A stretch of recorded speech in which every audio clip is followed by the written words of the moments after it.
어이 이쁜이 질펀하게 3대1로 한 판 어때? 세 남자가 여자를 둘러싸며 위협했습니다. 반항하지 마. 우리 여자도 때려. 여자를 만지려는 순간 나도 남자 때려. 3분 뒤 세 남자 모두 소금방 바닥에 쓰러져 있었습니다.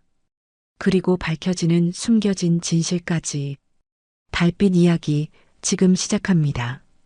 금요일 저녁 8시 경찰 특공대 훈련을 마친 하윤이 새로 오픈한 달빛 찜질방에 들어섰습니다. 훈련복에 밴 땀 냄새와 하루 종일 쌓인 피로가 어깨를 무겁게 눌렀습니다. 하윤은 입구에서 슬리퍼로 갈아 신으며 깊게 숨을 들이마셨습니다. 탈의실에서 편한 찜질복으로 갈아입은 하윤이 찜질방 안으로 들어왔습니다.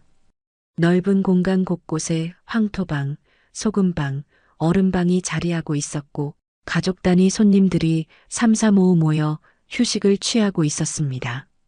하윤은 한쪽 구석의 황토방을 선택해 조용히 자리를 잡았습니다.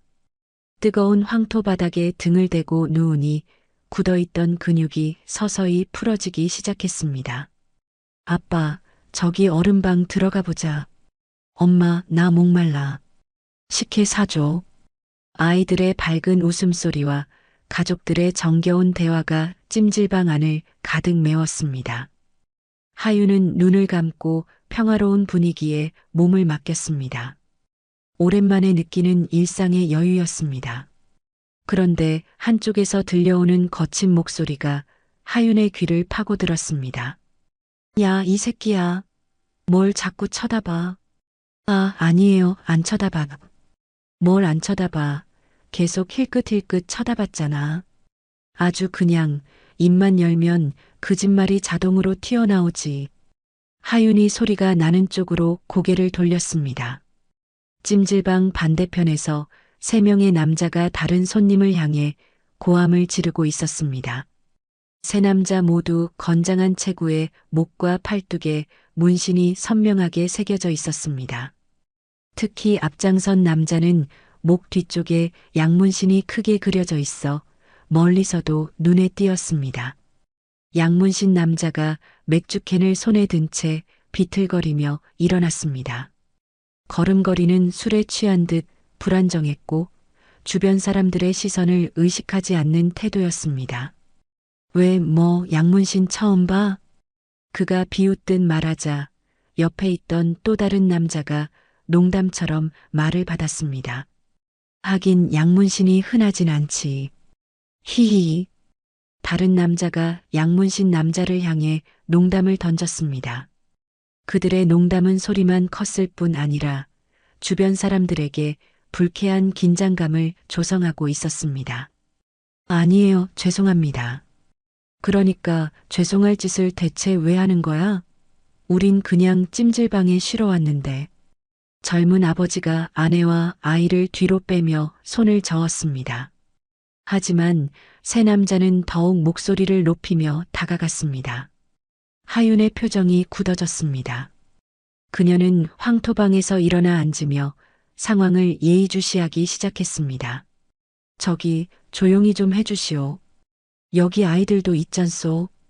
옆 테이블에 앉아있던 중년 남성이 용기 내서 말했습니다. 하지만 양문신 남자가 그를 향해 손가락질하며 소리쳤습니다. 허허, 어이가 없네. 당신이 찜질방 전세 냈어? 내가 내 입으로 말하는데.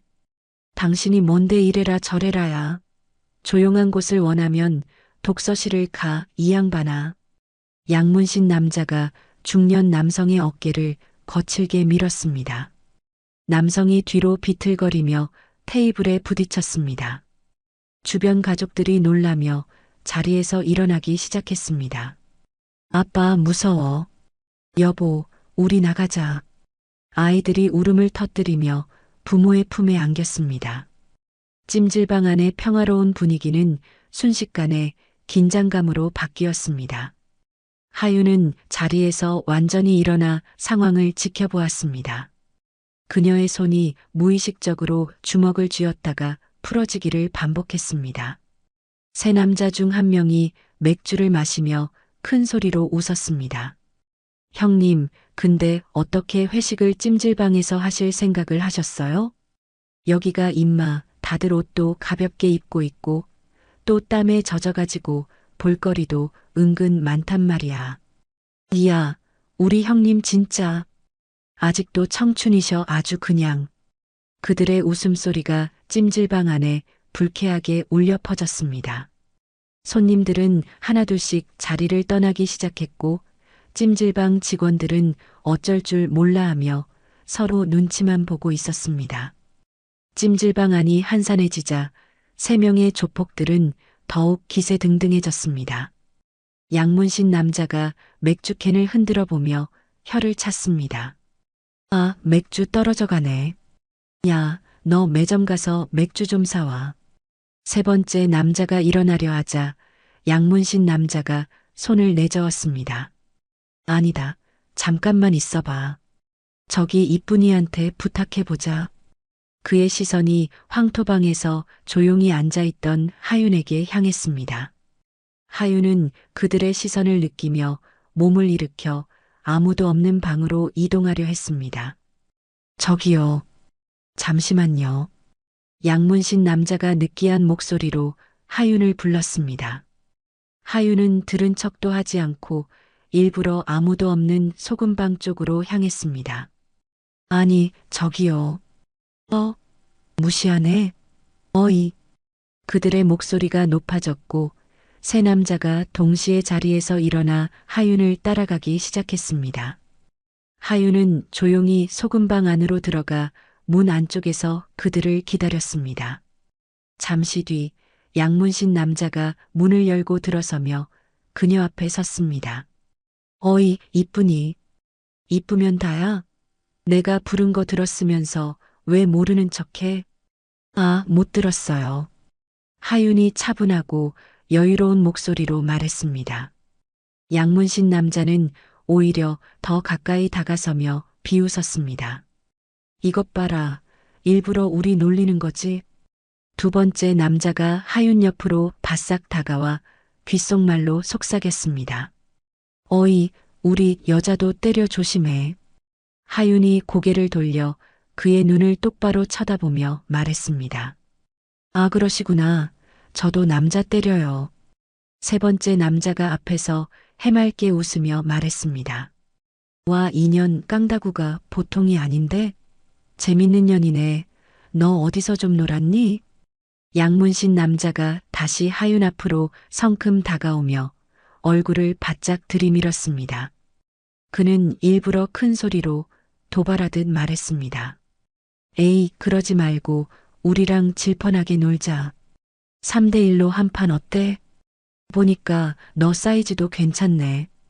우리도 다 사이즈 끝내주는데.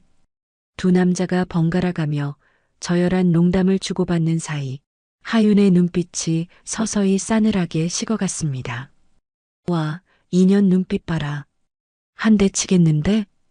양문신 남자가 비웃으며 말하자 세 남자 모두 킥킥거리며 웃음을 터뜨렸습니다. 야야, 그렇게 무섭게 굴지 마. 우리가 뭐 잡아먹으려고 하는 것도 아니고 그냥 같이 놀자는 건데 왜 그렇게 발끈하냐? 아우, 귀여워. 세 번째 남자가 하윤의 얼굴을 향해 손을 뻗었습니다. 하윤이 그의 손목을 낚아채며 비틀었습니다. 아야야야. 나. 세 번째 남자가 고통스러워하자 양문신 남자가 화를 내며 하윤의 어깨를 거칠게 밀었습니다. 인연이 진짜.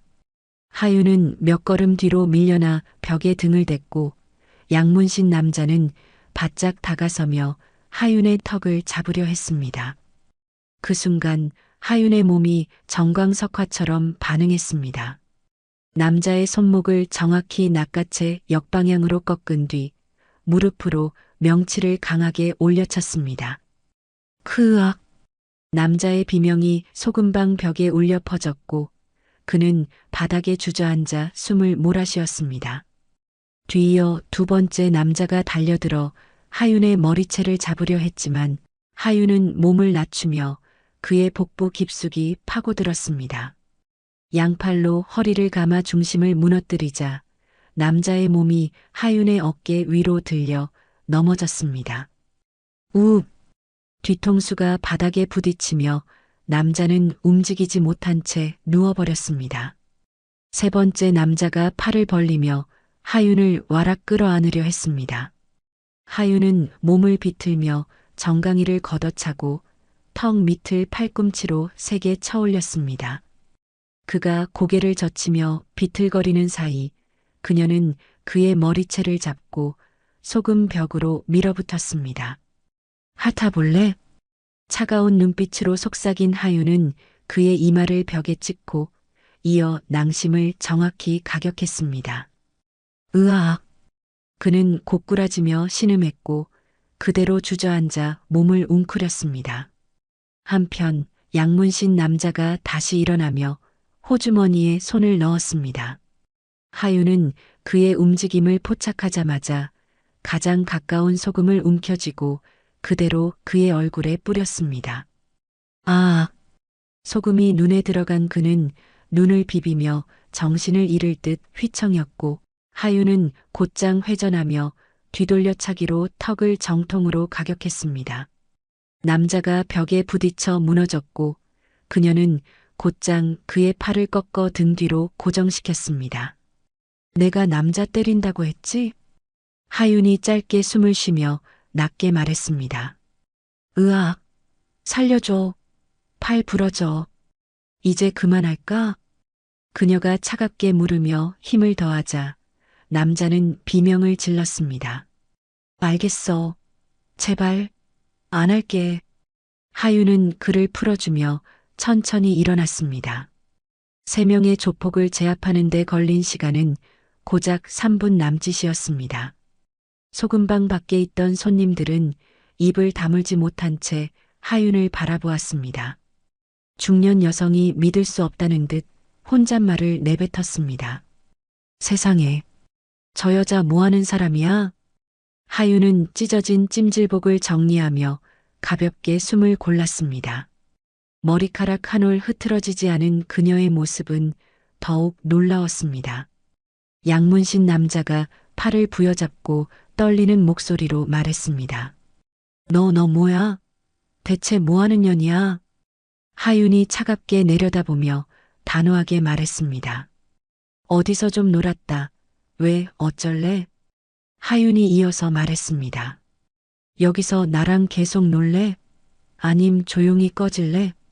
양문신 남자가 서둘러 일어나며 부하들을 재촉했습니다. 야, 이 새끼들아. 가자. 세 번째 남자가 아직도 낭심을 부여잡고 신음하며 말했습니다. 형님, 저 못 일어나겠어요. 일어나, 새끼야. 쪽팔리게 진짜. 두 번째 남자가 세 번째 남자를 부축하며 일으켰습니다. 세 남자가 서둘러 찜질방을 빠져나가는 모습은 처참했습니다.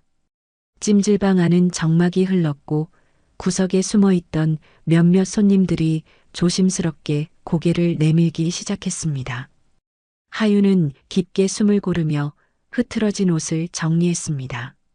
그녀의 손이 아직도 미세하게 떨리고 있었지만 표정은 평온해 보였습니다. 그때 찜질방 사무실 쪽에서 급한 발걸음 소리가 들려왔습니다. 57세의 정미숙이 앞치마를 매만지며 찜질방 안으로 들어섰습니다. 그녀의 얼굴에는 걱정과 당황이 뒤섞인 표정이 역력했습니다. 무슨 일이 있었나요? 손님들이 갑자기 다 밖으로. 미숙이 말을 마치지 못하고 찜질방 안의 어수선한 모습을 바라보았습니다. 바닥에는 조폭들이 흘린 맥주가 고여 있었고 의자 하나가 넘어져 있었습니다. 아, 조금 시끄러운 손님들이 있었는데 정리됐어요. 하윤이 차분하게 대답했습니다. 미숙이 하윤을 자세히 바라보며 다가왔습니다. 뭔가 익숙한 느낌이 들었지만 확신할 수 없었습니다.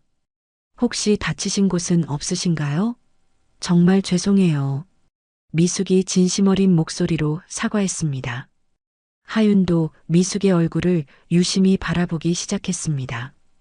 어디선가 본 듯한 따뜻한 미소와 친근한 목소리가 기억을 자극했습니다. 경찰에 신고해야겠어요.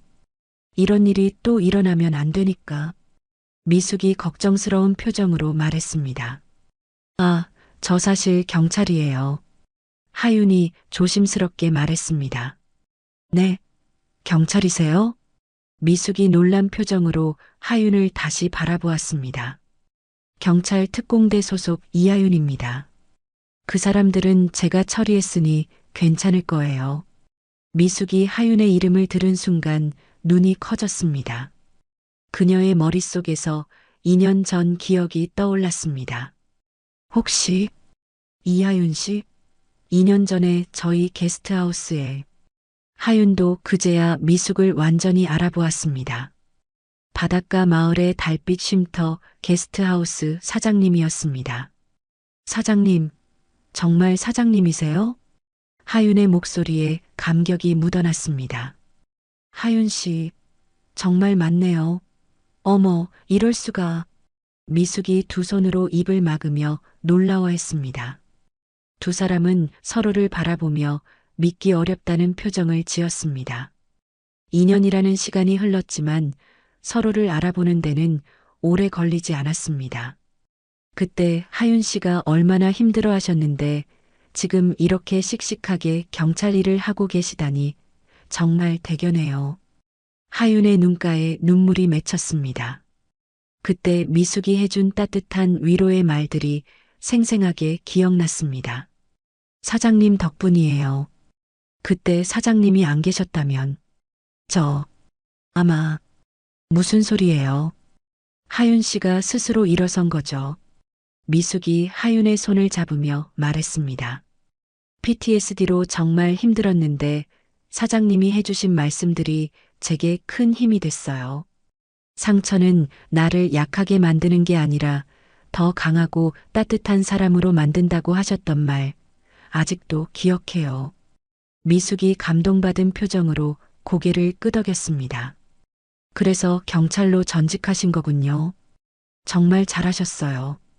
그런데 사장님은 어떻게 여기서 찜질방을 운영하게 되신 거예요?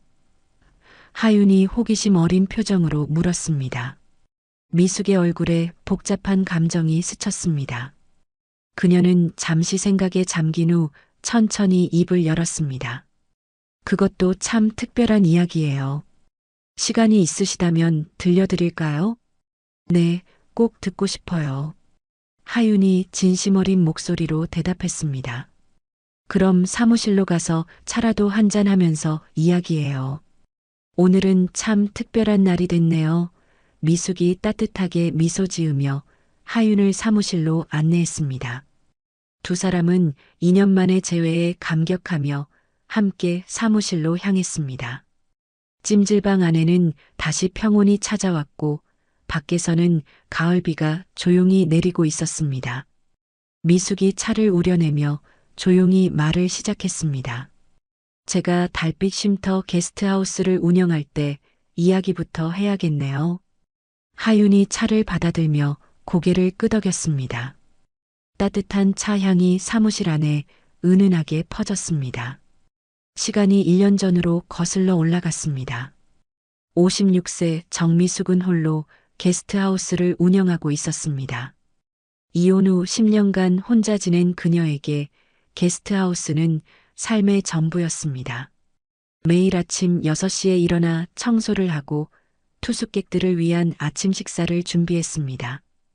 게스트하우스를 찾는 손님들은 대부분 여행객들이었습니다. 젊은 연인들, 혼자 여행하는 사람들, 가족 단위 여행객들까지 다양했습니다. 미숙은 각자의 사연을 들어주고 필요한 도움을 주는 것을 좋아했습니다. 저녁 무렵 폭우가 게스트하우스 지붕을 세차게 두드렸습니다. 미숙은 로비에서 창밖을 내다보며 걱정스러운 표정을 지었습니다. 이런 날씨에는 새로운 손님이 올 리 없다고 생각했습니다. 그때 현관문을 두드리는 소리가 들려왔습니다. 미숙이 깜짝 놀라며 문 쪽으로 향했습니다. 문을 열자 완전히 비에 젖은 중년 남자가 서 있었습니다. 50대 후반쯤으로 보이는 그는 술 냄새를 풀풀 풍기며 비틀거리고 있었습니다. 옷은 물에 흠뻑 젖어 몸에 달라붙었고 머리카락에서는 빗물이 뚝뚝 떨어졌습니다. 실례합니다. 방 하나 있나요? 남자가 술에 취해 어눌한 발음으로 말했습니다. 미숙이 재빨리 수건을 가져와 건네주었습니다. 네, 있어요. 우선 들어오세요. 감기 걸리겠어요. 남자가 현관에서 신발을 벗으며 비틀거렸습니다. 미숙이 그를 부축해 로비 소파에 앉혔습니다. 우산 없이 나오셨나 봐요. 정말 많이 젖으셨네요. 미숙이 걱정스러운 목소리로 말했습니다. 괜찮습니다. 하룻밤만 묵을 수 있을까요? 미숙이 남자의 얼굴을 자세히 보는 순간 심장이 멈춘 듯 했습니다. 40년 전 고등학교 시절 첫사랑 김준호의 모습이 그 속에서 어렴풋이 보였습니다. 나이가 들어 많이 변했지만 눈매와 코끝의 모습은 예전 그대로였습니다. 미숙의 손이 떨리며 체크인 서류를 꺼냈습니다. 성함이 어떻게 되세요? 김준호입니다. 미숙이 펜을 놓칠 뻔했습니다. 정말 그 김준호가 맞았습니다. 40년 만에 자신 앞에 나타난 첫사랑을 보며 미숙의 머릿속이 하얗게 변했습니다. 김준호님, 네, 확인했습니다. 백사모실 드릴게요. 미숙이 떨리는 목소리로 말했습니다. 준호는 미숙을 전혀 알아보지 못하는 눈치였습니다. 그는 계속 고개를 숙이고 있었고 술에 취해 정신이 온전하지 않았습니다. 감사합니다. 패 끼쳐서 죄송해요. 준호가 고개를 숙이며 사과했습니다. 미숙은 열쇠를 건네주며 복잡한 감정에 휩싸였습니다. 기쁨, 놀라움, 당황, 그리움이 한꺼번에 몰려왔습니다. 방은 1층 끝쪽에 있어요. 따뜻한 차 드시겠어요? 아니요, 괜찮습니다. 그냥 쉬고 싶어요. 준호가 비틀거리며 일어났습니다. 미숙이 그를 백사모실까지 안내했습니다. 준호의 뒷모습을 바라보며 미숙의 가슴이 두근거렸습니다. 40년 전 그때의 기억들이 파도처럼 밀려왔습니다. 혹시 필요한 게 있으시면 언제든 말씀하세요. 미숙이 조심스럽게 말했습니다. 네, 고맙습니다. 준호가 방문을 닫았습니다. 미숙은 복도에 서서 한동안 움직이지 못했습니다. 꿈인지 현실인지 분간이 되지 않았습니다. 40년 만에 다시 만난 첫사랑 앞에서 자신을 밝혀야 할지 고민에 빠졌습니다.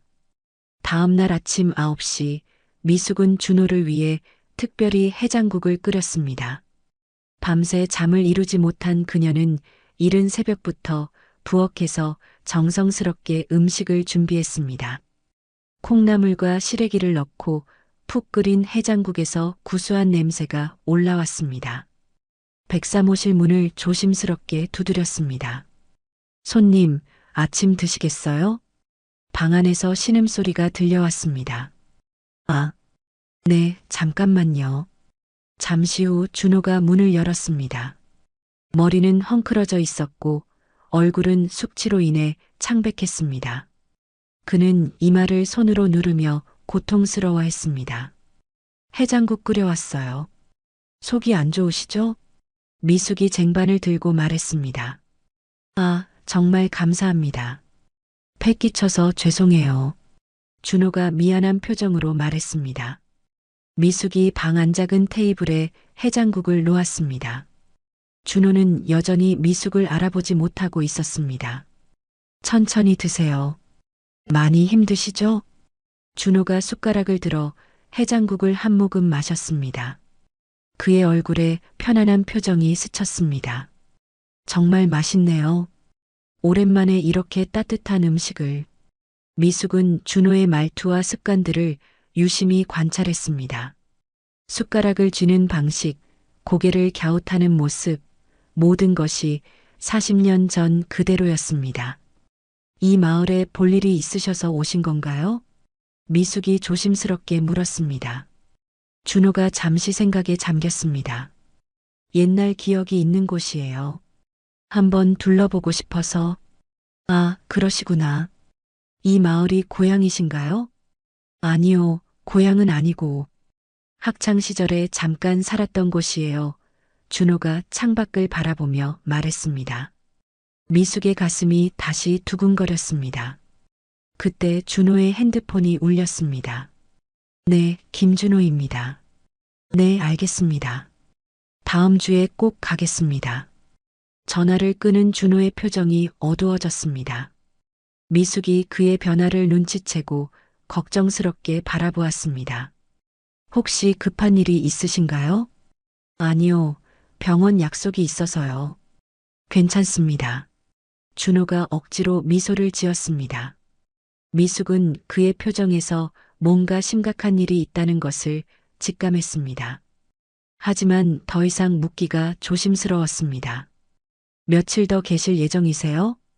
2, 3일 정도 있을 것 같아요. 이 근처를 좀 둘러보고 싶어서. 그럼 편하게 쉬세요. 필요한 게 있으면 언제든 말씀하세요. 미숙이 쟁반을 챙기려 할 때 준호가 말했습니다. 사장님, 정말 감사해요. 이런 친절을 받을 자격이 있는지. 무슨 말씀이세요? 당연한 거죠. 미숙이 따뜻하게 미소 지었습니다. 준호는 미숙의 미소를 보며 어딘가 낯익다는 표정을 잠깐 지었습니다.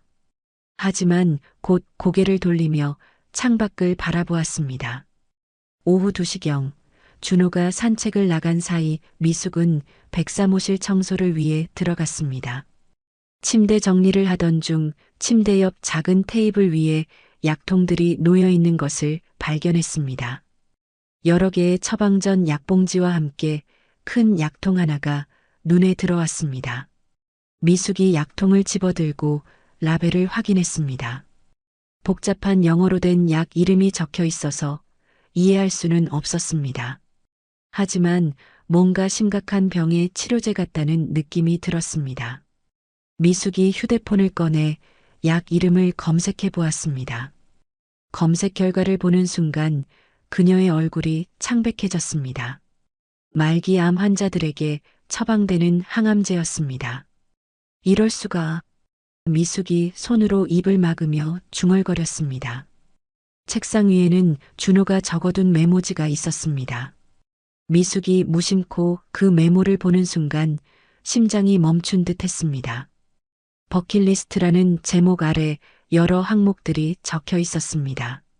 첫사랑이 살던 고향 마을 다시 방문하기, 바다 보며 일출 보기, 미안했던 사람들에게 사과하기, 하고 싶었던 말들 전하기. 미숙의 눈에 눈물이 맺혔습니다. 준호가 자신을 찾아온 이유를 알 것 같았습니다. 아마도 자신에게 남은 시간이 얼마 없다는 것을 알고 마지막으로 이곳을 찾은 것 같았습니다. 미숙은 떨리는 손으로 메모지를 다시 제자리에 놓았습니다. 준호에게 자신의 정체를 밝혀야 할지 더욱 고민이 깊어졌습니다. 그때 현관문이 열리는 소리가 들렸습니다. 준호가 산책에서 돌아온 것 같았습니다. 미숙이 서둘러 청소를 마치고 방을 나왔습니다. 산책 다녀오셨어요? 미숙이 최대한 자연스럽게 말했습니다. 네, 이 마을이 많이 변했네요. 준호가 아쉬운 표정으로 말했습니다. 미숙은 준호의 얼굴을 바라보며 가슴이 아팠습니다. 그가 얼마나 많은 고통을 혼자 견디고 있을지 생각하니 눈물이 날 것 같았습니다. 혹시 저녁은 드셨어요? 제가 뭔가 만들어 드릴까요? 미숙이 조심스럽게 제안했습니다. 아니요, 괜찮습니다. 너무 신경 써주시는 것 같아서. 전혀 그렇지 않아요. 손님이 편하게 지내시는 게 제 일이니까요. 미숙이 진심 어린 목소리로 말했습니다. 준호가 미숙을 바라보며 고개를 끄덕였습니다. 그의 눈빛에서 깊은 외로움과 피로감이 느껴졌습니다. 저녁 식사 이후 미숙과 준호는 게스트하우스 테라스에 앉아 있었습니다. 바다를 바라보며 차를 마시는 두 사람 사이에 편안한 침묵이 흘렸습니다. 석양이 바다를 붉게 물들이고 있었습니다. 이 풍경 참 좋네요. 준호가 먼저 말을 꺼냈습니다. 네, 저도 이 시간을 가장 좋아해요. 하루의 마무리 같아서 미숙이 부드럽게 답했습니다. 준호가 찻잔을 내려놓으며 말했습니다. 사실 이 마을에 특별한 추억이 있어요. 미숙의 심장이 빨리 뛰기 시작했습니다. 어떤 추억이요? 고등학교 때 잠깐 살았었거든요. 그때 만난 사람이 있었는데 준호가 바다를 바라보며 말을 이었습니다. 미숙이 떨리는 목소리로 물었습니다. 혹시 내일 이 마을을 둘러보실 계획이세요? 네, 그럴까 합니다. 미숙이 용기를 내어 제안했습니다. 제가 안내해 드릴까요? 이 마을에서 10년 넘게 살아서 구석구석 잘 알거든요. 준호가 놀란 표정으로 미숙을 바라보았습니다. 아니에요. 사장님까지 번거롭게 할 수는 없어요. 전혀 번거롭지 않아요. 오히려 저도 오랜만에 마을 구경하고 싶었거든요. 미숙이 웃으며 말했습니다. 준호가 잠시 망설이다가 고개를 끄덕였습니다.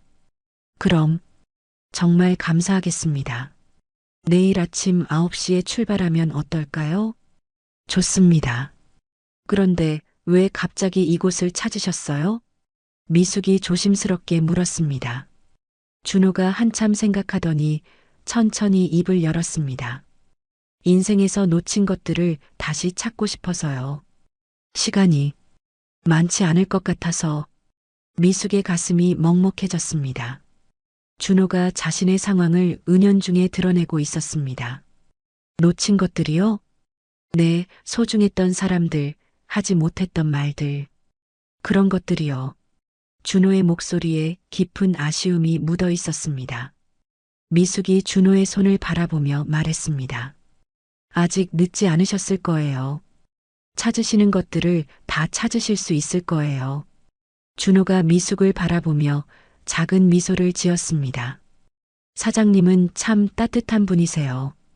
처음 만났는데도 이렇게 친절하게 해주시고.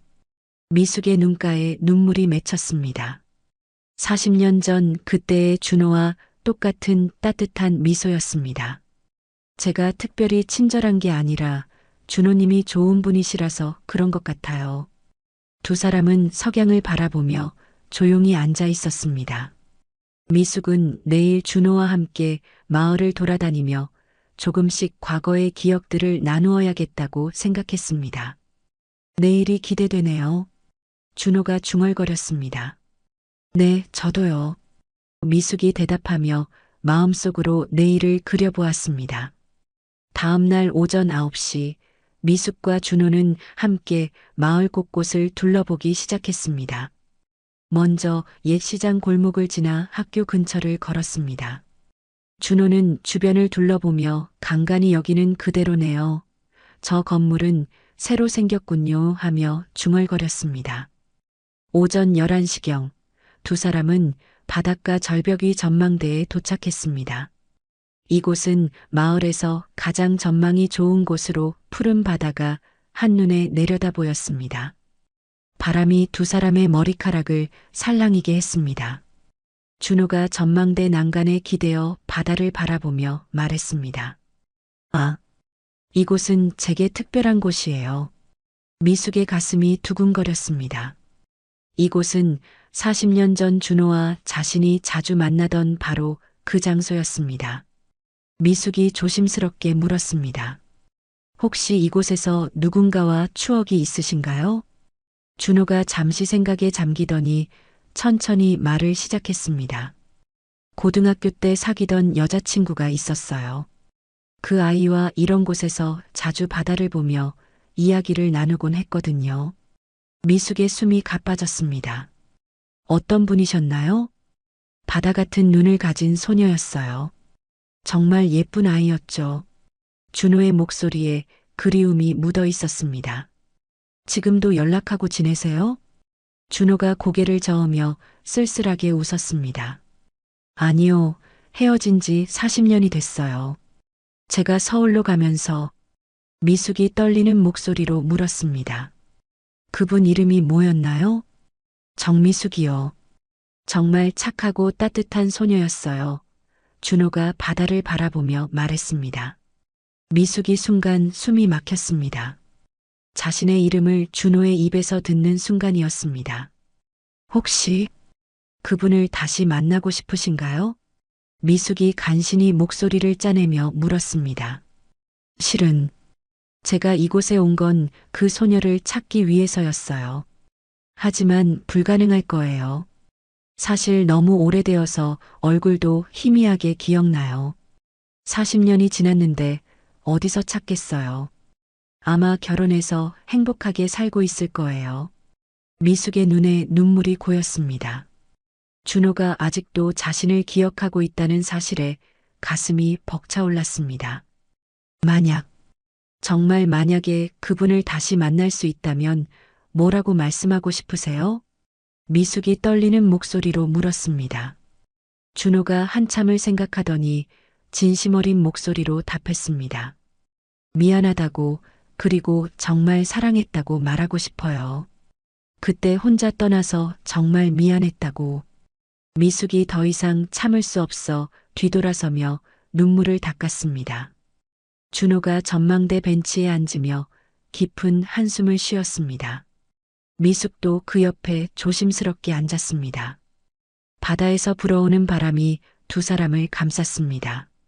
정미숙이라는 이름을 오랜만에 입으로 말해보네요. 준호가 중얼거렸습니다. 그분과는 어떻게 만나게 되신 거예요? 준호의 눈가에 그리운 빛이 스쳤습니다. 1985년 여름이었어요. 제가 고1, 그러니까 17살 때 서울에서 이 마을로 전학을 왔거든요. 아버지 직장 때문에 갑작스럽게 이사를 온 거였죠. 준호가 바다를 바라보며 천천히 이야기를 시작했습니다. 첫 등교날 저는 교실에서 창가에 앉아 바다만 바라보고 있었어요. 새로운 환경이 너무 어색하고 무서웠거든요.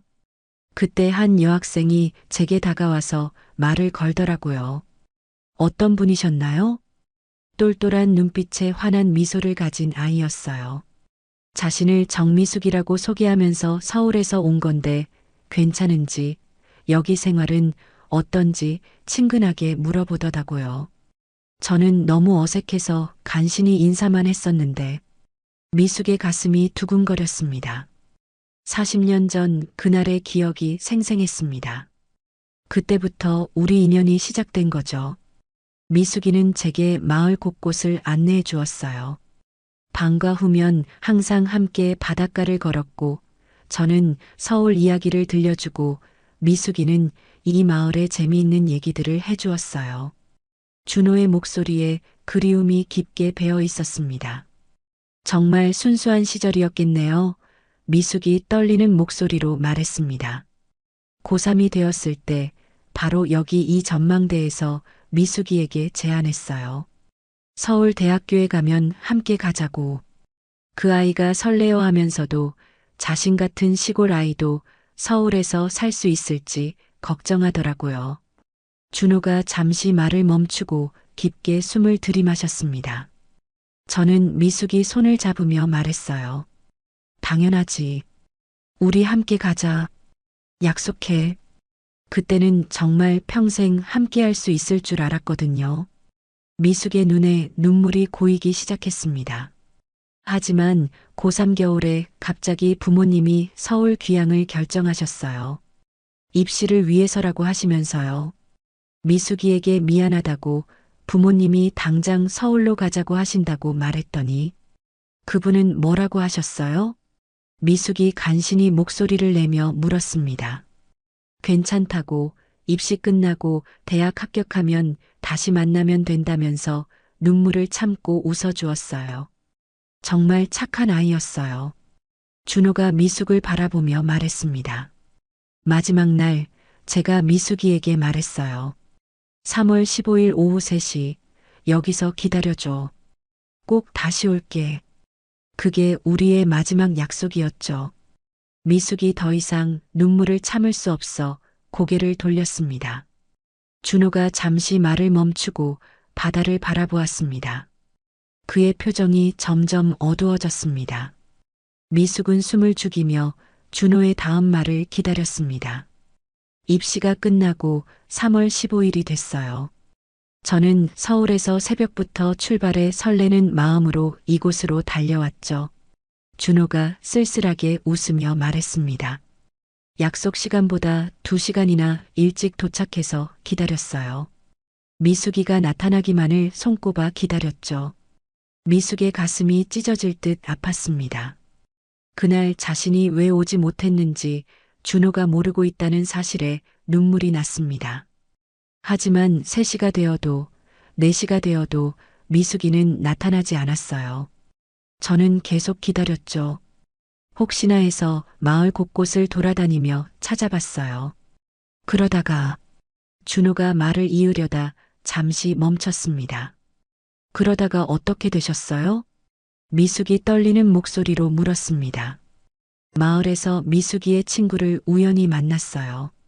연이라는 아이였는데 그 아이가 저에게 충격적인 이야기를 했어요. 준호의 목소리가 더욱 침울해졌습니다.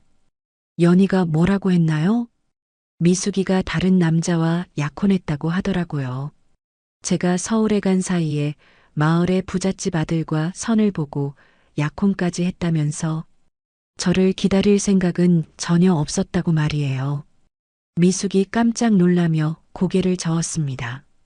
그것은 완전히 거짓말이었습니다. 그럴 리가. 미숙이 무의식적으로 중얼거렸습니다. 저도 처음엔 믿을 수 없었어요. 하지만 연희가 확신에 차서 말하더라고요. 미숙이가 이미 마음을 돌렸으니 더 이상 찾지 말라고, 괜히 미숙이만 곤란하게 만든다고. 준호가 한숨을 쉬며 계속 말했습니다. 그때 저는 정말 절망했어요. 미숙이가 저를 배신했다고 생각했죠.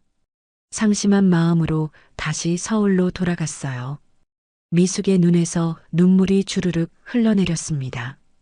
연희의 거짓말 때문에 40년간 오해가 지속되었다는 사실이 너무나 가슴 아팠습니다. 그 후에는 어떻게 하셨어요? 미숙이를 잊기 위해서라도 멀리 떠나야겠다고 생각했어요. 그래서 무작정 미국으로 갔어요. 준호가 미숙을 바라보며 말했습니다. 미국에 가서야 생각이 들었는데 왜 직접 만나보지 않았을까 후회되더라고요. 정말 바보 같았죠. 직접 확인해 보지도 않고 다른 사람 말만 듣고 포기해 버렸으니까요. 그런 게 아니에요. 미숙이 작은 목소리로 말했지만 준호는 듣지 못했습니다. 그 후로도 항상 가슴 한구석이 비어 있었어요.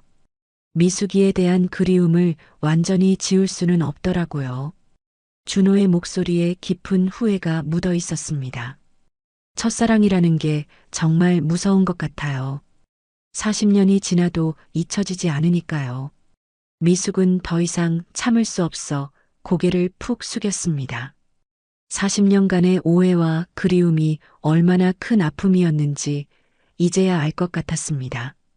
사장님, 실례지만 혹시 울고 계신가요? 당황한 미숙은 얼른 고개를 돌렸습니다. 아니에요. 그냥 가슴 아픈 이야기라서요. 준호가 씁쓸하게 웃었습니다. 근데 미숙이 떨리는 목소리로 말을 시작했습니다. 네, 혹시 그 소녀도 당신을 기다렸을지 몰라요. 미숙이 조심스럽게 말했습니다. 바로 그때 준호가 갑자기 가슴을 움켜쥐며 고통스러워했습니다. 으, 어머. 미숙이 깜짝 놀라며 준호를 부축했습니다. 준호의 얼굴이 창백해지며 식은땀이 흘러내렸습니다.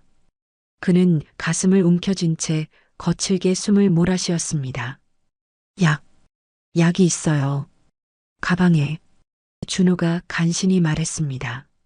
미숙이 서둘러 준호의 가방을 뒤져 약을 찾았습니다. 손이 떨려 약봉지를 열기가 쉽지 않았습니다. 물도. 준호가 힘겹게 말했습니다.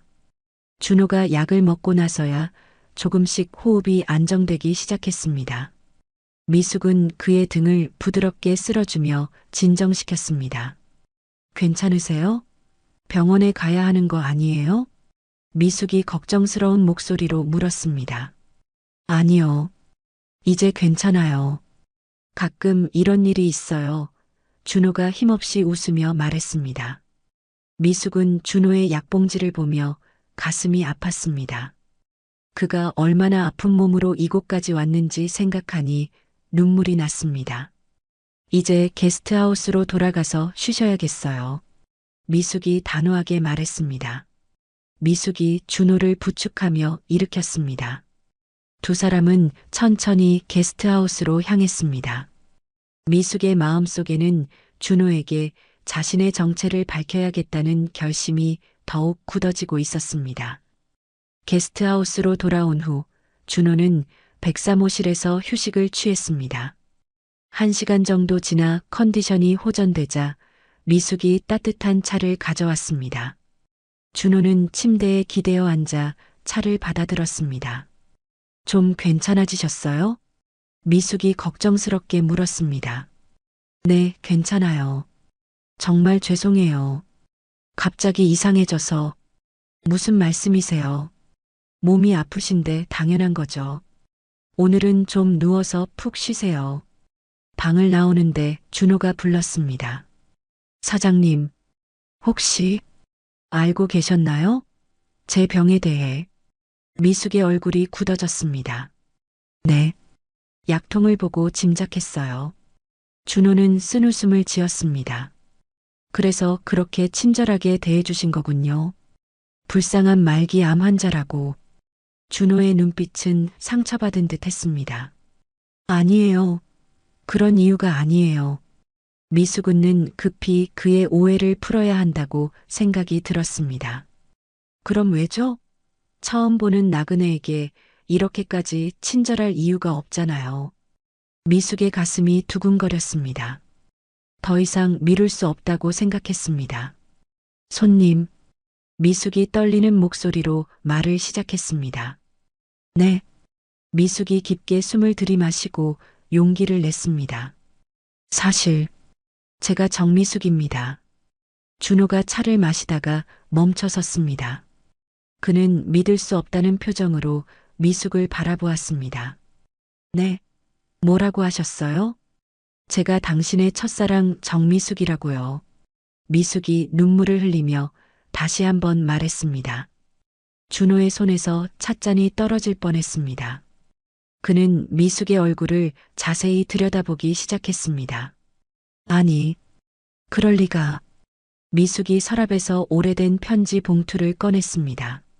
40년 전 준호가 마지막으로 써준 편지였습니다. 이거 기억하세요? 미숙이 편지를 건네주었습니다.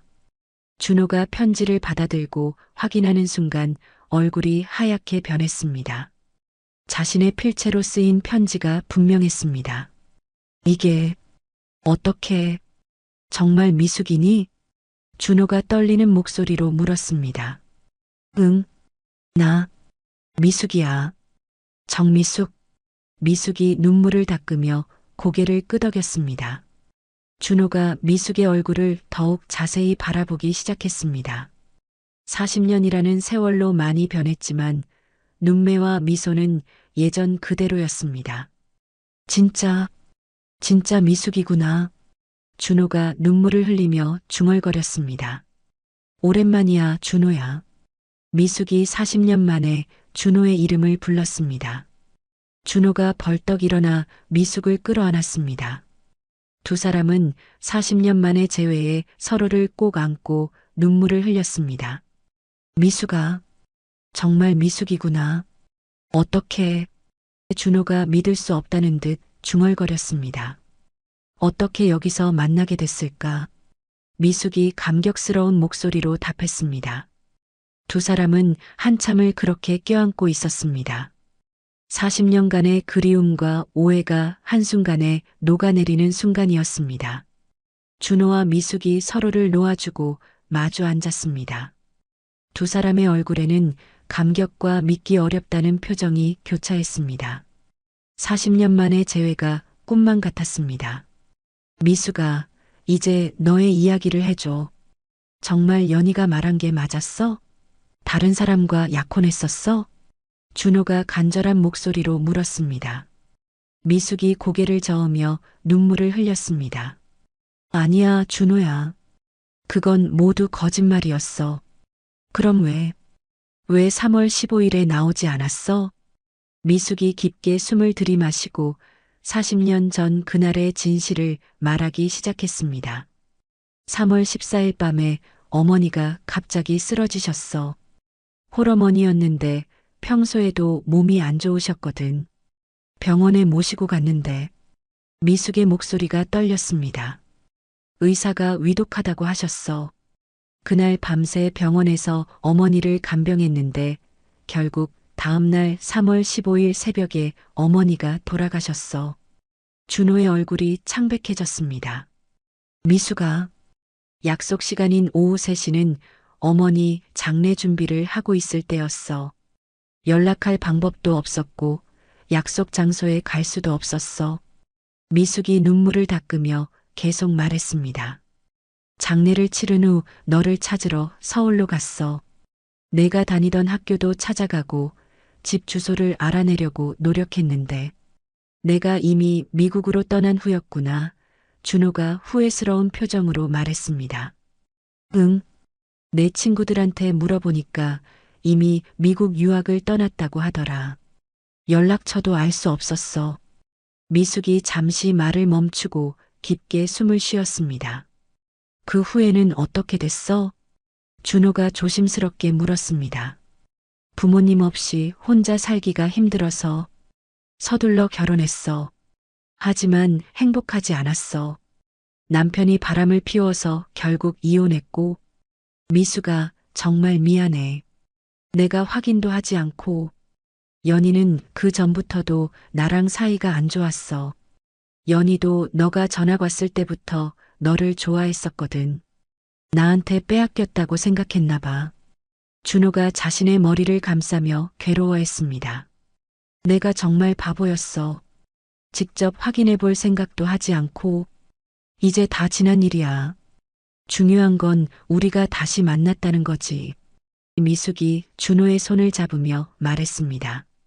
준호가 미숙의 얼굴을 자세히 바라보며 말했습니다. 40년이 지났는데도 여전히 예뻐. 그때 그 바다 같은 눈을 그대로 가지고 있어. 왜 못 살아봤을까 바보같이. 미숙이 부끄러워하며 웃었습니다. 우리 이제 늙었는데 무슨 소리야. 내 눈에는 여전히 아름다워. 준호가 진심 어린 목소리로 말했습니다. 두 사람은 서로의 손을 꼭 잡고 40년 만에 찾은 사랑을 확인했습니다. 잃어버렸던 시간은 아깝지만 다시 만날 수 있었다는 것만으로도 기적 같았습니다. 두 사람이 40년 만에 재회한 감격을 나누고 있을 때 준호의 표정이 점점 어두워졌습니다. 그는 미숙의 손을 잡고 있다가 천천히 놓았습니다. 미숙아, 내가 너에게 해야 할 말이 있어. 준호가 잠시 망설이다가 다시 입을 열었습니다. 사실 나한테 시간이 많지 않아. 미숙이 불안한 기색을 보이며 물었습니다. 그 약이랑 관련된 거지? 맞아. 간암 말기 진단을 받았어. 의사가 6개월 정도라고 했거든. 준호가 담담하게 말했습니다. 미숙이 손으로 입을 막으며 충격받은 표정을 지었습니다. 그럴 리가. 언제부터? 3개월 전에 확진받았어. 그래서 이렇게 이곳을 찾게 된 거야. 마지막으로 너를 보고 싶었거든. 미숙의 눈에서 눈물이 주르륵 흘러내렸습니다. 준호야. 미안해, 미숙아. 40년 만에 만났는데 이런 얘기를 해서. 준호가 미숙의 눈물을 닦아주며 말했습니다. 왜 미안해해. 나도 같이 있을게. 남은 시간 동안 같이 있자. 미숙이 울먹이며 말했습니다. 준호가 미숙의 손을 다시 잡으며 말했습니다.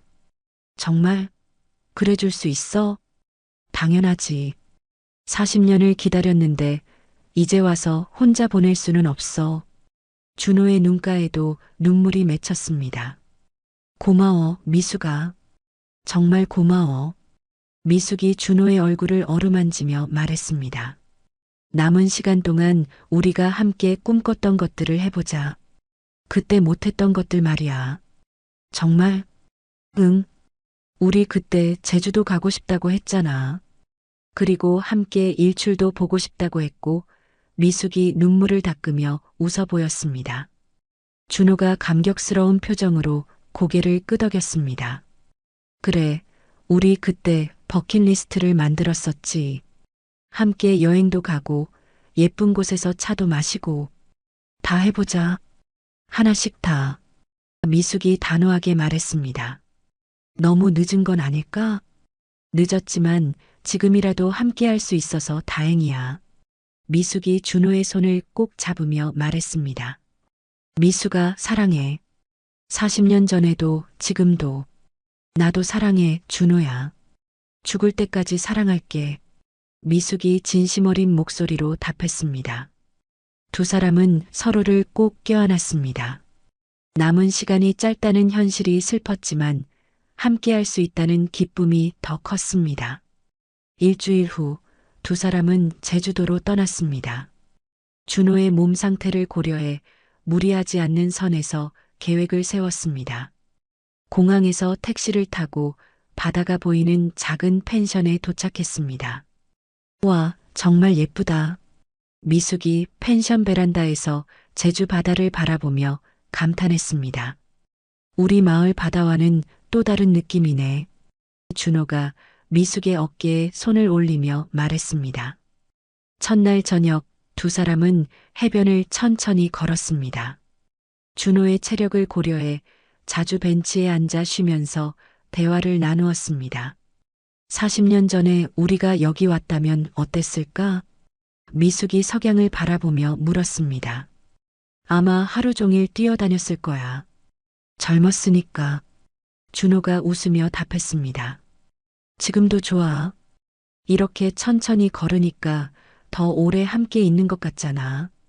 둘째 날 새벽 두 사람은 성산 일출봉으로 향했습니다. 준호가 숨을 가쁘게 쉬어서 중간중간 쉬어가며 올라갔습니다. 괜찮아? 무리하지 마. 미숙이 걱정스럽게 물었습니다. 괜찮아. 준호가 환하게 웃으며 말했습니다. 일출봉 정상에서 두 사람은 떠오르는 해를 바라보았습니다. 붉은 태양이 수평선 위로 천천히 올라왔습니다. 정말 아름답다. 미숙이 감탄하며 말했습니다. 미숙아, 40년 전에 못했던 걸 지금 해도 될까? 뭔데? 준호가 미숙의 얼굴에 가까이 다가가 입술에 키스했습니다. 40년 만에 첫 키스였습니다. 미숙의 눈에서 행복의 눈물이 흘러내렸습니다. 늦었지만 지금이라도 함께 할 수 있어서 다행이야. 준호가 미숙을 끌어안으며 말했습니다. 나도 그래. 정말 다행이야. 미숙이 준호의 품에서 답했습니다. 제주도에서의 3박 4일은 두 사람에게 가장 소중한 시간이었습니다. 비록 준호의 몸은 아팠지만 마음만큼은 40년 전 그 소년 소녀처럼 설레고 행복했습니다. 제주도 여행에서 돌아온 후 준호는 게스트하우스에 머물기로 결정했습니다. 미숙은 매일 정성껏 준호의 건강을 챙겼습니다. 아침마다 미숙은 준호를 위해 몸에 좋은 음식을 만들어 주었습니다. 전복죽, 삼계탕, 각종 나물 반찬들로 차린 밥상은 정성이 가득했습니다. 오늘 컨디션은 어때? 미숙이 준호의 이마에 손을 대며 물었습니다. 어제보다 좋은 것 같아. 내가 잘 챙겨줘서 그런가 봐. 준호가 미숙의 손을 잡으며 웃었습니다. 오후가 되면 두 사람은 테라스에 나가 바다를 바라보며 시간을 보냈습니다.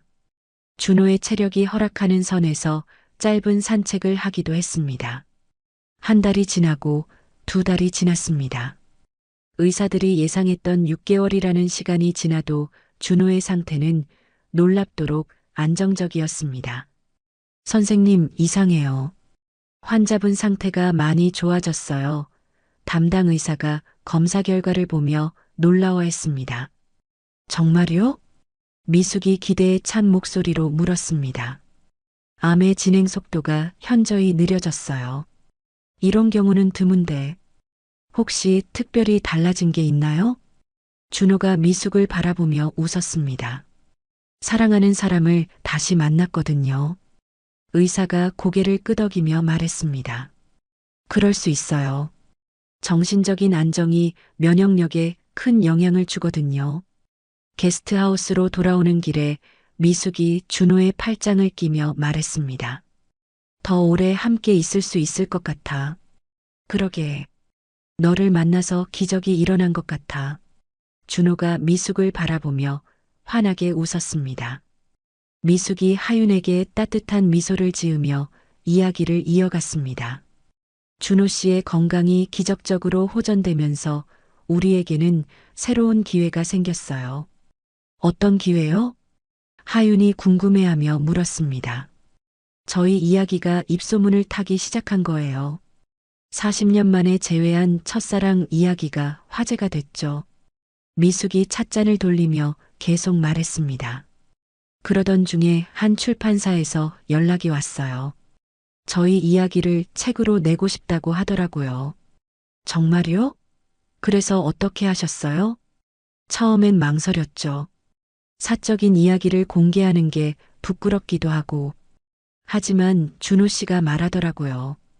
우리처럼 헤어진 사람들에게 희망을 줄 수 있을 것 같다고. 미숙의 눈에 자부심이 스쳤습니다.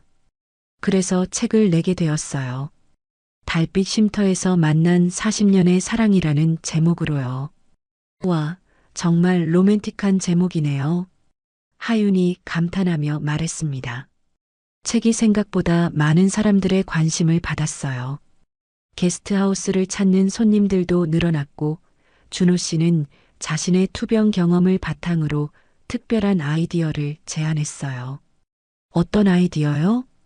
힘든 시간을 보내는 사람들을 위한 치유 프로그램이에요. 암 환자분들이나 상처받은 사람들이 바다를 보며 마음을 치유할 수 있는 그런 공간을 만들자고 했죠. 미숙이 창밖을 바라보며 말했습니다. 하지만 게스트하우스가 있는 마을은 너무 외진 곳이었어요. 대중교통도 불편하고 접근성이 떨어져서 정말 필요한 분들이 오시기 어려웠죠. 그래서 이곳으로 오시게 된 거군요. 네, 맞아요. 준호 씨와 상의 끝에 좀 더 접근성이 좋은 도심으로 나와서 몸과 마음을 휴식할 수 있는 공간을 열기로 결정했어요. 미숙이 찜질방 안을 둘러보며 설명했습니다. 찜질방을 단순히 휴식을 넘어서 사람들에게 위로와 치유를 주는 공간으로 만들고 싶었어요. 준호 씨의 뜻이 많이 반영된 거죠. 정말 의미 있는 일이네요. 게스트하우스에서의 경험을 바탕으로 이곳에서도 힘든 분들에게 도움이 되고 싶어요. 몸도 마음도 따뜻하게 해드릴 수 있는 그런 공간으로요. 미숙이 하윤을 바라보며 말했습니다. 그래서 이곳 찜질방은 준호 씨와 제가 함께 만들어가는 두 번째 꿈의 공간이에요. 40년을 돌아온 사랑으로 새로운 시작을 하는 거죠. 하윤이 깊은 감동을 받으며 고개를 끄덕였습니다. 사장님 이야기를 들으니 정말 영화 같아요. 그리고 사장님의 눈빛에서 강인함과 희망을 동시에 느낄 수 있어요. 미숙이 고마운 표정으로 웃었습니다. 하윤 씨도 그때 상처받은 마음을 딛고 이렇게 훌륭한 경찰관이 되었잖아요. 우리 모두 각자의 방식으로 새로운 삶을 만들어가는 거죠. 미숙이 찻잔을 내려놓으며 갑자기 생각난 듯 말했습니다. 아, 그리고 최근에는 이런 제안도 받았어요. 어떤 제안이요? 한 달 전쯤에 코리아 힐링 재단이라는 곳에서 연락이 왔어요. 저희의 이야기를 다큐멘터리로 만들고 싶다고 하더라고요. 하윤이 귀를 기울이며 들었습니다. 처음엔 그냥 인터뷰 정도인 줄 알았는데 규모가 생각보다 컸어요. 넷플릭스급 다큐멘터리로 제작하고 싶다고 하면서 제작비 지원은 물론이고 찜질방 홍보까지 해주겠다고 하더라고요. 와, 대단한 제안이네요. 미숙이 고개를 끄덕이며 계속 말했습니다. 그것도 그런데 계약금으로 500만 원까지 선입금해줬어요. 제작 진행하면서 필요한 비용들 미리 지원해 준다면서요. 하윤이 미숙의 설명을 들으며 뭔가 석연치 않다는 느낌을 받기 시작했습니다. 혹시 그 재단에 대해 자세히 알아보셨나요? 하윤이 조심스럽게 물었습니다. 워낙 좋은 취지라서 의심할 이유가 없었어요. 미숙이 순진한 표정으로 답했습니다. 그 재단 사람들 만나보셨어요? 네, 신상훈이라는 대표님이 직접 오셨어요. 정말 점잖고 신사다운 분이셨어요.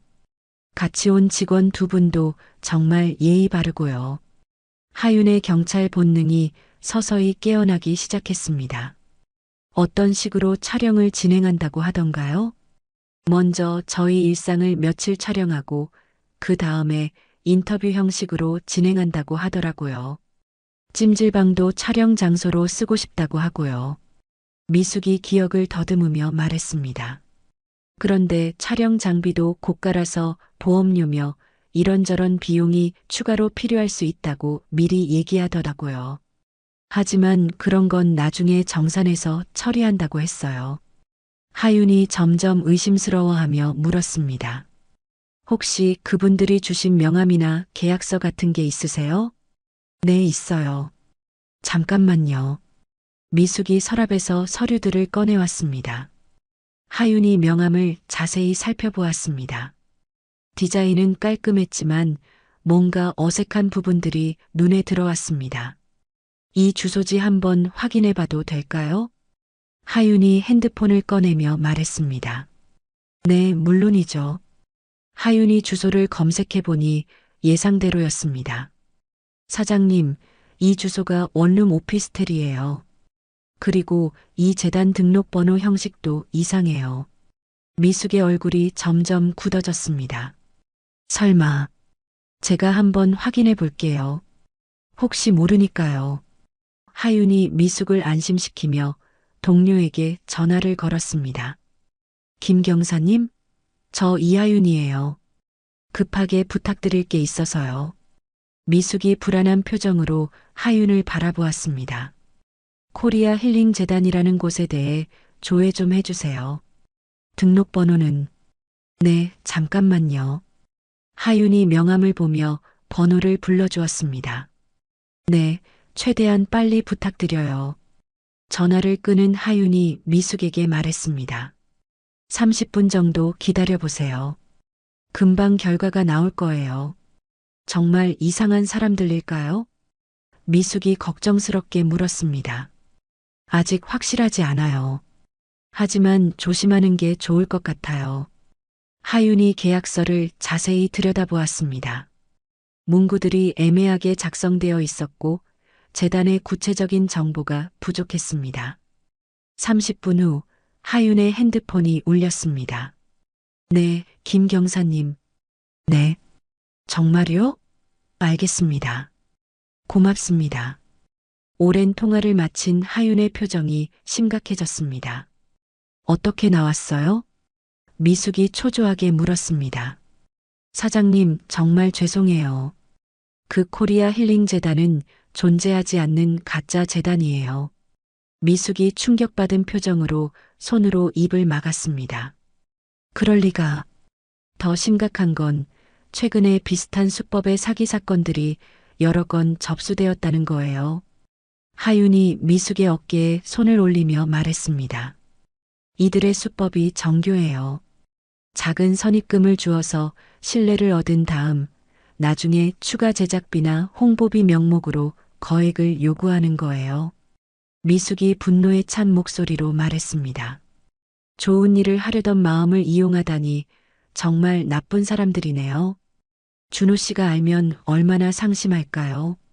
아직 큰 피해는 없지만 이들을 반드시 잡아야 해요. 다른 선량한 사람들도 피해를 입을 수 있거든요. 하윤이 단호하게 말했습니다. 그런데 어떻게 잡을 수 있을까요? 하윤이 생각에 잠기더니 말했습니다. 이렇게 해보면 어떨까요? 어떻게요? 사장님이 그들에게 연락해서 추가 제작비를 논의하고 싶다고 하시는 거예요. 그러면 분명히 찜질방으로 올 거고 그때 현행범으로 체포하는 거죠. 미숙이 처음엔 무서워하는 기색을 보였습니다. 안전할까요? 제가 미리 동료들과 함께 대기하고 있을 거예요. 사장님은 평소처럼만 행동하시면 돼요. 하윤이 미숙을 설득했습니다. 이런 사기꾼들을 그냥 놔두면 더 많은 피해자가 생길 거예요. 사장님처럼 선량한 분들이 계속 당할 수 있어요. 미숙이 잠시 고민하더니 결심을 굳혔습니다. 알겠어요. 해보죠. 다른 분들이 피해보는 것보다는 낫겠어요. 고맙습니다, 사장님. 내일 작전을 진행해보죠. 하윤이 고마운 표정으로 말했습니다. 다음 날 오전 하윤은 미숙과 함께 계획을 세웠습니다. 사장님이 신상훈한테 전화하셔서 남편과 상의해봤다고 하세요. 그리고 추가 제작비에 대해 직접 만나서 상의하고 싶다고 하시는 거예요. 어떻게 말하면 될까요? 하윤이 대본을 준비해 왔습니다. 자연스럽게 하시면 돼요. 준호 씨와 얘기해 봤는데 우리 이야기가 더 많은 분들에게 도움이 될 수 있다면 추가 투자도 고려해 보겠다고 하세요. 알겠어요. 미숙이 떨리는 손으로 전화를 걸었습니다. 여보세요? 신상훈 대표님이신가요? 저 정미숙이에요. 네, 안녕하세요. 전화 너머로 신상훈의 목소리가 들렸습니다. 아, 사장님. 안녕하세요. 어떻게 지내세요? 네, 잘 지내고 있어요. 그런데 남편과 상의해 봤는데요. 우리 이야기가 더 많은 분들에게 도움이 될 수 있다면 추가 투자도 고려해 보겠다고 하더라고요. 전화 너머에서 흥분한 목소리가 들렸습니다. 정말요? 대박이에요. 사장님 결정 정말 잘하셨어요.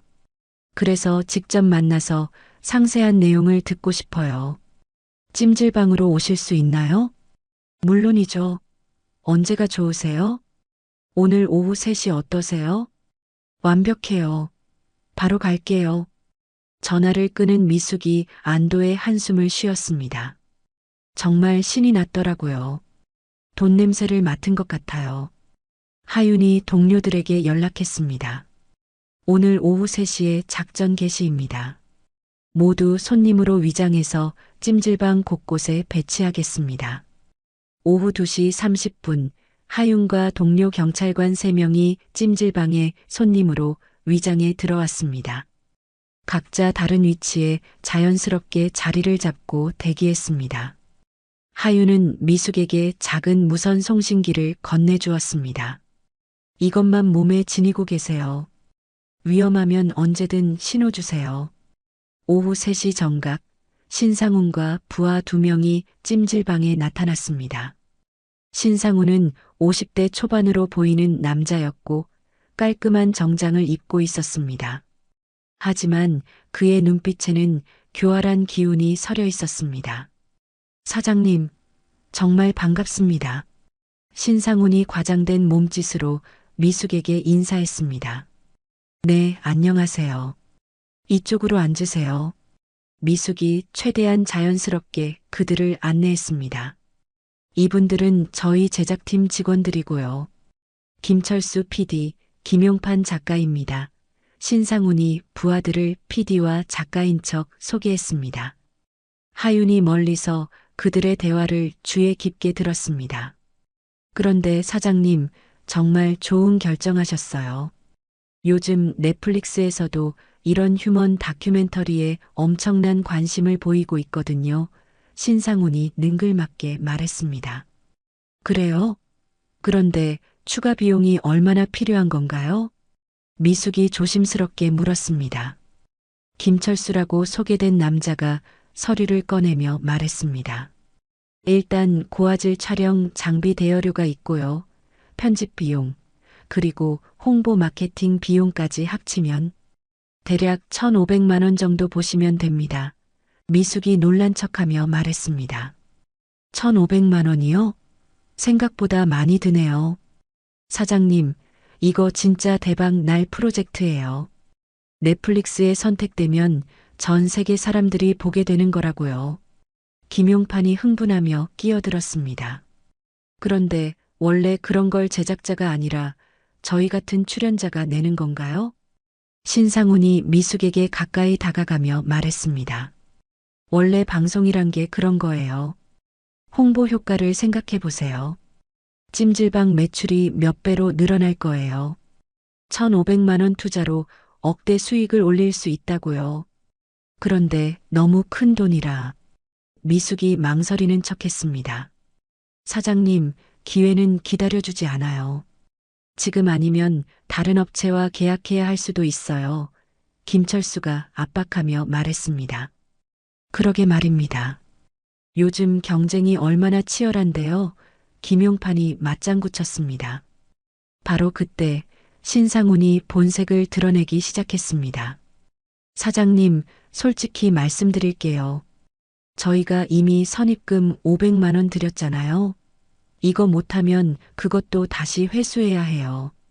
미숙이 당황한 척하며 말했습니다. 그런 건 처음 들어보는데요. 계약서에 다 나와 있어요. 중도 포기 시 선입금 반환 조항 말이에요. 김철수가 위협적인 어조로 말했습니다. 아니, 그런 조항은 없었는데. 사장님, 이러시면 안 돼요. 저희도 이미 많은 준비를 했다고요. 김용판이 목소리를 높였습니다. 신상훈이 테이블을 손바닥으로 치며 소리쳤습니다. 사장님, 장난하시는 거예요? 저희가 만만해 보여요? 하윤이 이 순간을 기다렸다는 듯 일어났습니다. 동시에 다른 경찰관들도 각자 위치에서 나타났습니다. 경찰입니다. 모두 움직이지 마세요. 신상훈과 부하들이 깜짝 놀라며 뒤를 돌아보았습니다. 뭐야 이거? 경찰이 왜 여기에? 신상훈이 당황하며 일어났습니다. 사기죄 현행범으로 체포합니다. 하윤이 수갑을 꺼내며 단호하게 말했습니다. 아니야. 우리는 정당한 사업을 하는 거야. 김철수가 발악하며 소리쳤습니다. 여러분이 다른 피해자들에게 저지른 사기 행각도 다 파악하고 있습니다. 동료 경찰관이 증거 자료를 제시했습니다. 김용판이 도망치려 했지만 이미 출입구가 봉쇄된 상태였습니다. 꼼짝 마. 저항하면 공무집행 방해까지 추가된다. 신상훈이 마지막 발악을 하며 소리쳤습니다. 이거 함정수사 아니야? 불법이라고. 하윤이 차갑게 대답했습니다. 당신들이 먼저 범죄를 저질렀잖아요. 그리고 우리는 모든 절차를 합법적으로 진행했어요. 3명의 사기꾼들이 모두 수갑을 차고 연행되었습니다. 미숙이 안도의 한숨을 쉬며 하윤에게 말했습니다. 정말 고마워요, 하윤 씨. 당신이 아니었다면 큰 피해를 입을 뻔했어요. 사기꾼들이 연행된 후 찜질방은 다시 평온을 되찾았습니다. 미숙과 하윤은 사무실에서 차를 마시며 사건을 정리했습니다. 창밖으로는 저녁 석양이 아름답게 물들어가고 있었습니다. 정말 위험할 뻔했어요. 만약 하윤 씨가 없었다면 미숙이 아직도 놀란 기색으로 말했습니다. 사장님이 용기 있게 협력해 주셔서 가능한 일이었어요. 그리고 이번 일로 다른 많은 분들도 피해를 면할 수 있게 됐고요. 하윤이 따뜻하게 답했습니다. 저도 앞으로 이 근처에서 근무하게 될 것 같아요. 그러면 자주 들를 수 있겠네요. 언제든 오세요. 여기는 하윤 씨의 집이기도 해요. 두 여성은 서로를 바라보며 따뜻한 미소를 지었습니다. 사장님, 정말 고마워요. 2년 전에도 지금도. 하윤이 조용히 말하며 2년 전을 떠올렸습니다. 2년 전, 27세의 이하윤은 특임단 소속으로 국내 최정예 특수부대원이었습니다. 그녀는 동료들과 함께 해외 평화유지군으로 파병되어 현지에서 임무를 수행하고 있었습니다. 위험 지역에서의 순찰 작전 중 적군과 마주치게 되었습니다. 하윤의 바로 옆에서 함께 움직이던 동료 김상호 중사는 그녀와 함께 2년간 수많은 작전을 함께한 전우였습니다. 두 사람은 서로를 믿고 의지하며 위험한 임무들을 성공적으로 완수해 왔습니다. 하윤아, 2시 방향 경계해. 김상호가 손짓으로 지시했습니다. 하윤이 지정된 방향을 경계하던 순간 숨어있던 적군이 갑작스럽게 공격을 가해왔습니다. 총격전이 벌어졌고 김상호가 하윤을 엄폐물 뒤로 밀어내며 그녀를 보호하려 했습니다. 그 순간 적의 총탄이 김상호의 가슴을 관통했습니다. 상호야. 하윤이 비명을 지르며 뒤돌아보았습니다. 김상호는 가슴에서 피가 흘러나오며 바닥에 쓰러져 있었습니다. 아군이 총소리를 듣고 지원하러 오고 총격전이 이어졌습니다. 하윤이 급히 상호에게 달려가 응급처치를 시도했지만 상처가 너무 치명적이었습니다. 그의 의식이 점점 흐려져 갔습니다. 상호야, 정신 차려. 버텨. 하윤이 눈물을 흘리며 그를 흔들었습니다. 하지만 김상호는 하윤의 품에서 마지막 숨을 거두었습니다. 하윤은 동료의 시신을 안고 오열했습니다. 그 순간의 충격과 트라우마가 그녀의 마음 깊숙이 새겨졌습니다. 작전 종료 후 하윤은 심각한 PTSD 증상을 보이기 시작했습니다.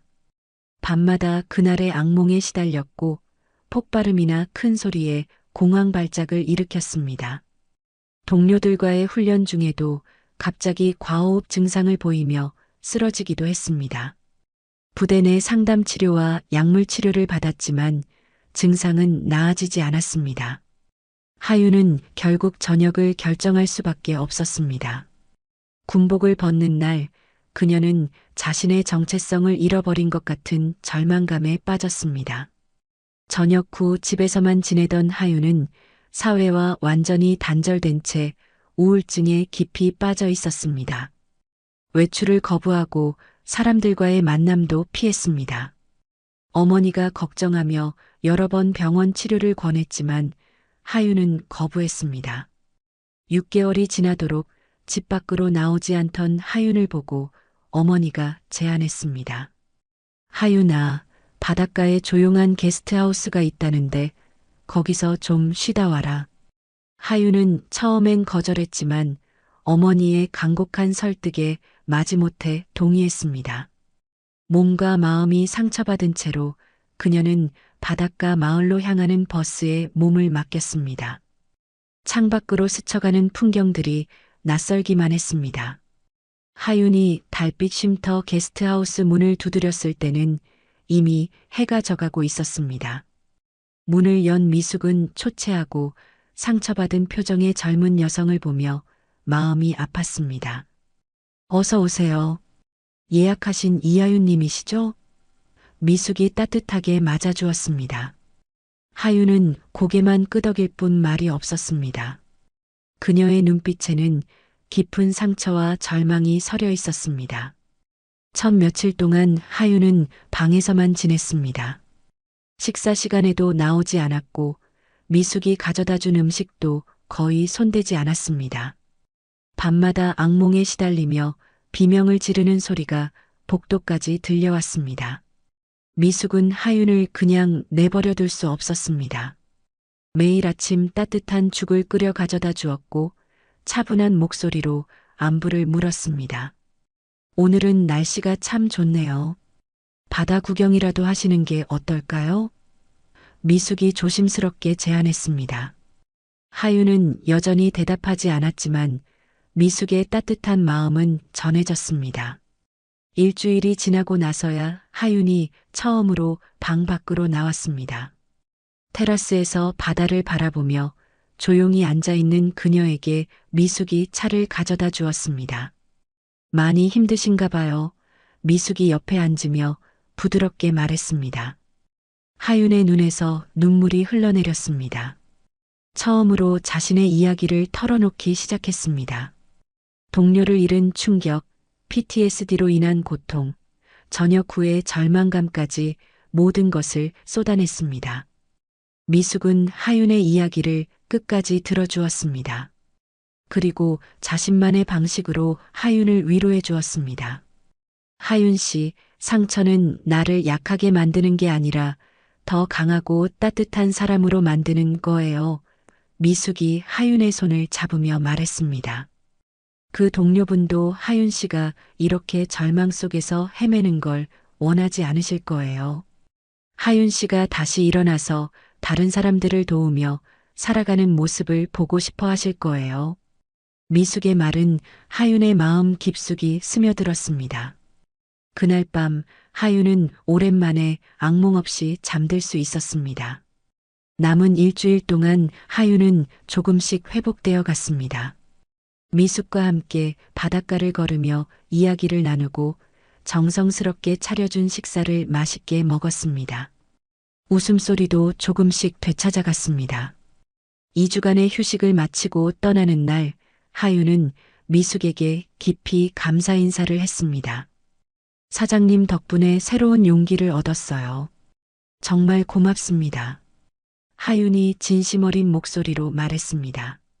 하윤 씨는 다시 일어날 수 있는 힘을 가지고 있었어요. 저는 단지 옆에 있어 드린 것 뿐이에요. 미숙이 따뜻하게 답했습니다. 집으로 돌아간 하윤은 새로운 목표를 세웠습니다. 자신의 경험을 살려 다른 사람들을 돕고 싶다는 마음이 생겼습니다.